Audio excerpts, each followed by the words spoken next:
le Tour de France. Jonas Vingegaard, toujours maillot jaune, et toute son équipe, bien sûr, s'en félicite. Europe 1 s'intéresse ce matin aux différentes primes versées par l'organisation du Tour. Primes pour les sprinteurs, les grimpeurs, primes de victoire d'étape et bien sûr, primes maillot jaune. Il y en a beaucoup pendant ces 3 semaines. Martin Lange. Oui, sur cette édition 2023, ASO distribue 2,3 millions d'euros de primes. Alors ça va de 500 000 euros pour le vainqueur final à 1 500 euros pour le coureur qui passe en tête d'un sprint intermédiaire.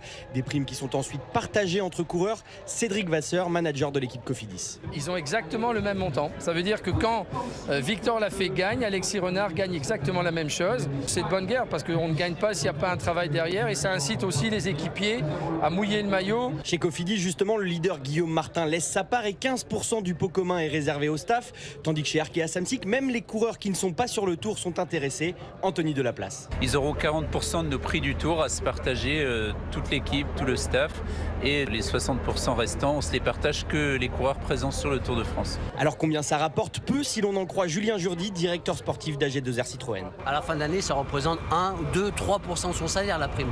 Donc c'est rien du tout par rapport à d'autres sports où la presse monnaie, notamment le tennis, est hyper importante. Nous, les coureurs ne bonifient pas leur salaire grâce à la victoire. La principale source de revenus des coureurs, ça reste leur salaire versé par leur équipe.